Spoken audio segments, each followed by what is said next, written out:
Hello and good evening to all my aspirants. जो भी SSC MTS 2024 का exam दे रखे हैं उनके लिए ये रामबाण वीडियो साबित होने वाली है।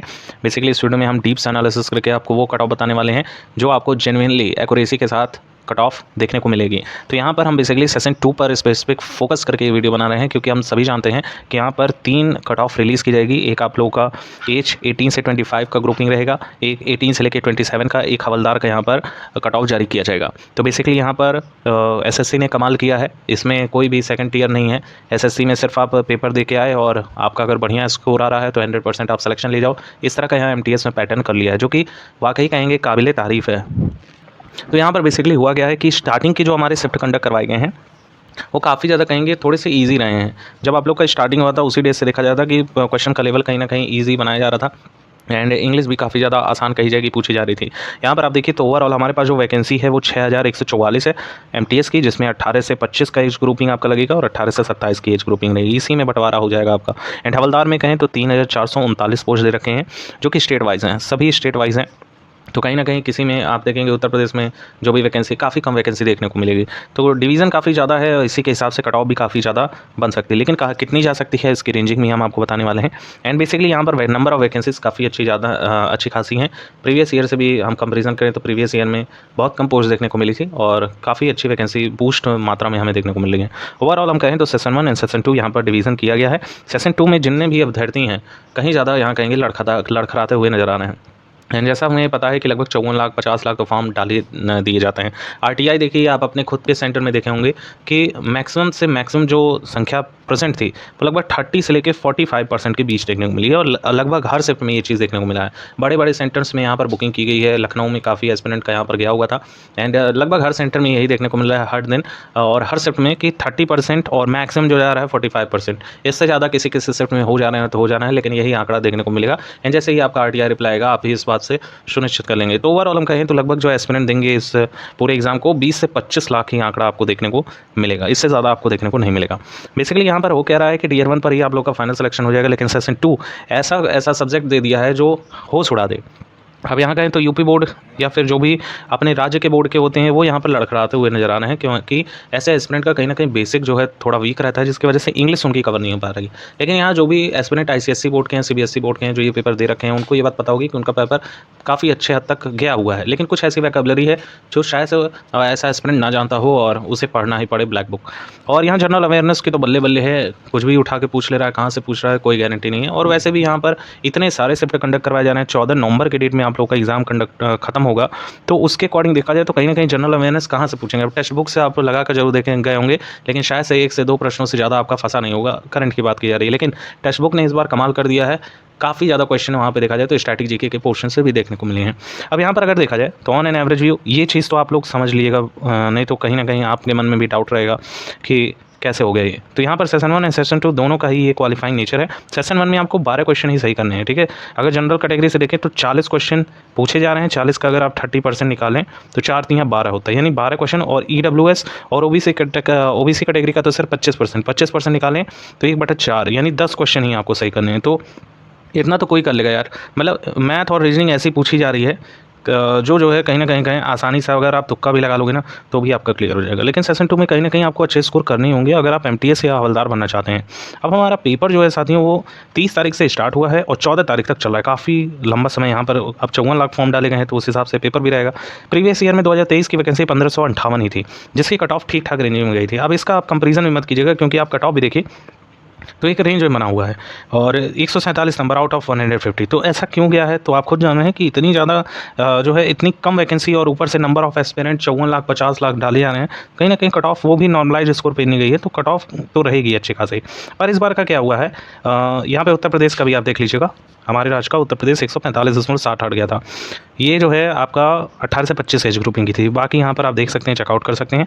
हम बात करने वाले हैं बेसिकली इस बार की कट ऑफ क्या रहेगी। देखिए हमारे पास जो नंबर ऑफ एस्पिरेंट जो डाटा निकल कर आ रहा है, कमाल का डाटा निकल कर आ रहा है और लगभग यही बता रहा है कि कहीं ना कहीं पेपर का लेवल अप हो रहा है, धीरे धीरे अप हो रहा है।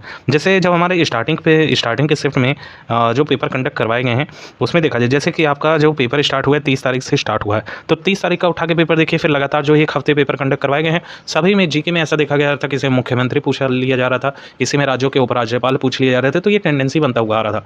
तो एक एसएससी का नोटिस भी जारी हुआ था अभी हाल ही में, जो सीजीएल के वक्त जब एग्जाम कंडक्ट करवाया जाता था तभी जारी हो गया था कि कोई भी ऑनलाइन प्लेटफॉर्म या फिर कोई भी अभ्यर्थी जो कोचिंग सेंटर जहाँ पे आपका एग्जाम हो रहा है उससे बाहर जाकर कोई भी क्वेश्चन ना शेयर करे, इस तरह का कोई नोटिस भी जारी हुआ था, जिसकी वजह से यहाँ पर बहुत ज़्यादा बेनिफिट होने वाला है। इसका बहुत बड़ा परिणाम आपके कट ऑफ पर देखने को मिलेगा, आप इसको हल्के में मत लीजिएगा। जैसे पहले क्या होता था, एक शिफ्ट कंडक्ट हुआ तुरंत जो है ऑनलाइन के जो भी टीचर हैं अपना हुआ दिखाने के लिए, एडमिशन पाने के लिए तत्काल जो है तुरंत वो सॉल्व करवा देते थे। सेम पैटर्न एसएससी फॉलो करता है, लगभग हर शिफ्ट में सेम देखने को मिलता है। और इस बार क्या हुआ है कि आपके स्टार्टिंग के जो शिफ्ट कंडक्ट करवाए गए हैं साथियों, और बाद वाला जो शिफ्ट कंडक्ट करवाए गए, यानी अभी हाल ही में जो इस समय चल रहा है आपके शिफ्ट, देखेंगे जमीन आसमान का अंतर है। जीके जीएस पूरा पैटर्न बदल दिया है। जिस तरह उस समय म्यूजिकल इंस्ट्रूमेंट के बारे में पूछा जा रहा था, इसमें म्यूजिकल इंस्ट्रूमेंट से रिलेशन ऐसा स्टैटिक जीके पूछा गया है जो अभी तक आपने कहीं पढ़ा भी नहीं होगा। तो ओवरऑल कहें तो एसएससी अपने पैटर्न में भी बदलाव किया है और एसएससी ने एक नोटिस जारी करके वो भी चीज़ बता दिया है कि कोई भी लीक नहीं करेगा। तो लीक भी अगर कर दे तो भी आप टैकल नहीं कर पाओगे। बेसिकली यहाँ पर कौन जीतेगा हम आपको बताना चाहेंगे। देखिए, जीतेगा वही जिसका जो है प्रैक्टिस बहुत ज़बरदस्त है, जिसकी इंग्लिश बहुत ज़्यादा स्ट्रॉन्ग है और जिस अभ्यर्थी को 25 में 25 करना आ रहा है, जीतेगा वही। अगर आप 25 नहीं कर पा रहे हैं, अगर आप 20 भी कर पा रहे हैं, 20 से लेकर 22 क्वेश्चन, तो भी आप यहाँ सिलेक्शन ले जाएंगे 100% दावे के साथ हम कह रहे हैं। अब ऐसा क्यों कहा जा रहा है? देखिए, एक तो नंबर ऑफ वैकेंसीज अच्छी खासी है और लगभग हर राज्य में अच्छी खासी वैकेंसी अवेलेबल है। अब यहाँ पर अगर आप देखिए सेशन 2 में एक इंग्लिश का पोर्शन है, एक जीके का पोर्शन है। जीके तो सबका अवेलेबल है, लेकिन जीके मेन फैक्टर काम करेगा आपका जीके सिलेक्शन में।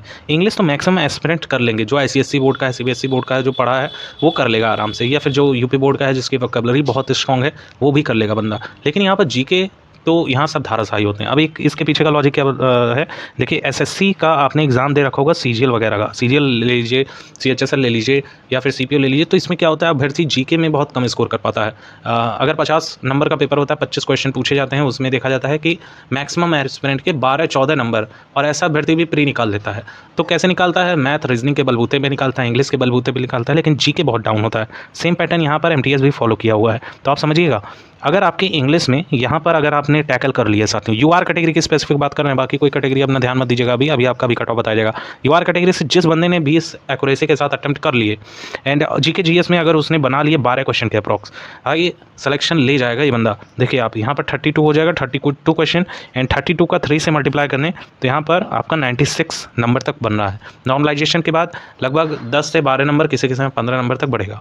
नॉर्मलाइजेशन के बाद आपके स्कोरिंग लगभग अगर 115 नंबर तक पहुँच गए तो यहाँ पे आप सिलेक्शन ले जाओगे। लेकिन ये होम स्टेट का नहीं होगा, ये भी एक सच्चाई है। अगर 115 नंबर तक आपका बन जाएगा नॉर्मलाइजेशन के बाद, कहीं दूर स्टेट में आपको फेंक दिया जाएगा।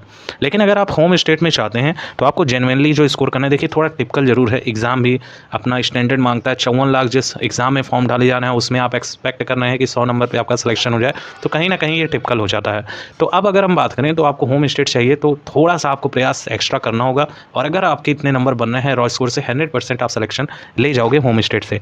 तो यहाँ पर अगर यूआर कैटेगरी से हैं और आप बना पा रहे हैं 110 नंबर के अप्रॉक्स रॉ स्कोर में बात चल रही है, 100% दावा है कि आप अपने होम स्टेट में सिलेक्शन पालोगे। एंड यहाँ पर ईडब्ल्यूएस और ओबीसी कैटेगरी की बात कर लें तो यहाँ पे भी जिन भी साथियों का यहाँ पर लगभग 105 नंबर का दायरा बैठ रहा है रॉ स्कोर में, वो अपना होम स्टेट ले जाएंगे। बाकी एससी कैटेगरी से जो भी साथी 85 तक बना पा रहा है, आराम से उसका हो जाएगा सिलेक्शन। एंड एसटी कैटेगरी से जिनके भी यहाँ पर लगभग 70 तक सही हो जा रहे हैं, वो अपना बना लेगा अपना होम स्टेट का। ये रहेगी बेसिकली आपके 18 और 18 से 27 की एज ग्रुपिंग, दोनों लगभग सेम ही रहता है। हालांकि 18 से 27 वाला -2 जाता है, ऐसा देखने को मिल रहा है। और जिस तरह से कंपटीशन बन रहा है कुछ दिनों में ऐसा देखने को मिलेगा, 18 से 25, 18 से 27 एक ही में कंबाइन कर दिया जाएगा। अब हवलदार की बात कर लेते हैं। देखिए हवलदार की जो पोस्ट है काफ़ी अच्छी खासी बेहतरीन पोस्ट है, और इसमें जो अभ्यर्थी क्वालिफाई कर लेगा उसका एमटीएस का भी जॉब रखा रहेगा। यानी आपके पास चॉइस रहेगा, अगर आप पीईटी नहीं निकाल पाते हो, अगर आप एमटीएस की क्वालिफिकेशन रखते हो, आपने कट ऑफ क्लियर कर लिया तो आपकी एमटीएस की जॉब सिक्योर रहेगी। लेकिन आपने पीईटी निकाल लिया है तो शायद से आपको ये मौका ना दिया जाए कि आप एमटीएस में जाएं, क्योंकि पीईटी में वही भाग लेगा जो हवलदार बनना चाहेगा। तो हवलदार के लिए अगर आप पीईटी क्वालिफाई कर लेते हैं तो फर्स्ट प्रेफरेंस आपको हवलदार ही मिलेगी। एंड अगर आप नहीं निकाल पाते हैं, एमटीएस का आप निकाल लेते हैं, तो आपका सिलेक्शन हो जाएगा। बेसिकली अगर एक ऑन एन एवरेज में देखा जाए तो यूआर कैटेगरी जो भी साथी 105 से लेके 115 नंबर बना ले गया रॉ स्कोर में, कहीं ना कहीं उसका फाइनल सिलेक्शन है और 115 110 से लेके 115 वाला अपने होम स्टेट में नौकरी पाने का हकदार होगा, इसमें कोई बट नहीं। हालांकि इतने नंबर सिक्योर करना भी बहुत बड़ी बात है, किसी को हलवा लग रहा होगा तो आपकी बात नहीं की जा रही है। यहाँ पे जीके जीएस ही सबसे बड़ा आपका फैक्टर बन रहा है, एक्स फैक्टर कह सकते हैं यहाँ पे, क्योंकि जीके जीएस आपकी कितने मार्क्स का वेटेज लग रहा है आप ये भी देख लीजिएगा। तो 75 मार्क्स, 25 क्वेश्चन पूछे गए, हर पे 3 नंबर दिया जा रहा है।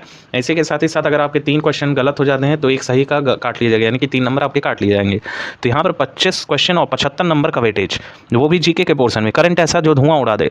यहाँ पे अगर हम कहें तो ओवरऑल अगर अभ्यर्थी 10 से 12 प्रश्न बना लेता है तो भी बहुत बड़ी बात होगी, लेकिन 15 तक जो अभ्यर्थी खींच ले रहा है, सैल्यूट है भाई, गजब की तैयारी आपकी मानी जाएगी। होप सो यहाँ अच्छी इन्फॉर्मेशन मिली होगी। ऐसे ही लेटेस्ट अपडेट पाने के लिए हमारे चैनल सब्सक्राइब कर लीजिएगा। वीडियो अच्छी लगी हो तो ज़्यादा से ज़्यादा लाइक कीजिएगा एंड कोई क्वेरी हो तो कमेंट सेक्शन में पूछिए। Thank you so much for watching, keep updated and stay tuned.